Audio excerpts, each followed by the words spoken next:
ഈശോ മിശിഹായ്ക്ക് സ്തുതിയായിരിക്കട്ടെ. ക്രിസ്തുവിൽ എത്രയും സ്നേഹം നിറഞ്ഞ സഹോദരങ്ങളെ,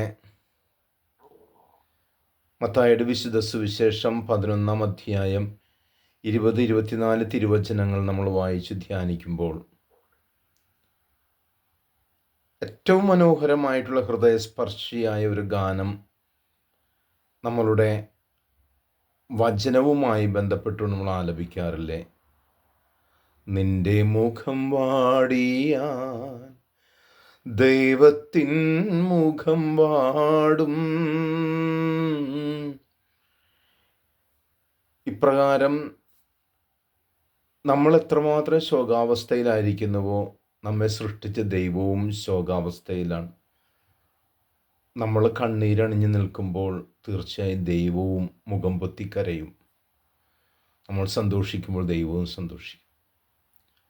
ഈശോ പറയുകയാണ്, ബത്സയിദായെയും കഫർനാമിനെയും നോക്കിക്കൊണ്ട് താൻ പ്രവർത്തിച്ച അത്ഭുതങ്ങൾക്കനുസരിച്ച് അവർക്കൊരു മാനസാന്തരം വന്ന് ഭവിക്കാതിരിക്കുന്നതിനെ ഓർത്ത് ഈശോ പരിതപിക്കുകയാണ്.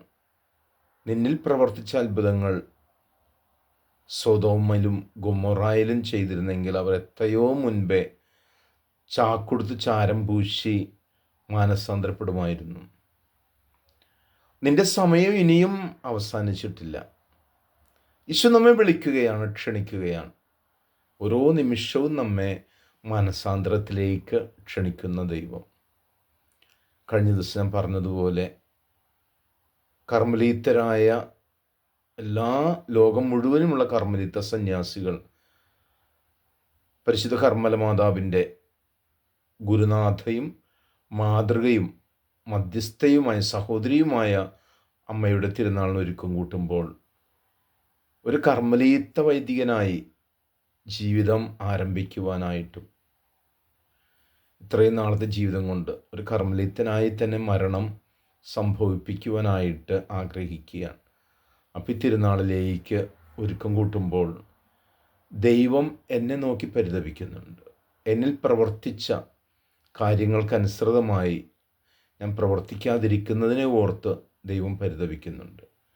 നമ്മളെ ഈ വചനം നമ്മെ ക്ഷണിക്കുമ്പോൾ ദൈവത്തിൻ്റെ വചനത്തെ ശ്രവിച്ചുകൊണ്ട് ഉത്സാഹപൂർവ്വം ഉൾക്കൊണ്ടുകൊണ്ട് നമുക്കും അവിടുന്ന് ആഗ്രഹിക്കുന്നതിൽ പ്രവർത്തിക്കാം. പരിശുദ്ധ അമ്മയോടൊത്ത് നമ്മുടെ ജീവിതയാത്ര തുടരാം. അമ്മ ദൈവസന്നിധിയിൽ, നിത്യപിതാവിൻ്റെ സന്നിധിയിൽ പുത്രൻ്റെ പക്കൽ നമ്മെ സമർപ്പിക്കട്ടെ. നമ്മുടെ ജീവിതയാത്ര തുടരുന്ന നമുക്ക് എപ്പോഴും സന്തോഷമുള്ളവരായി മാറാം.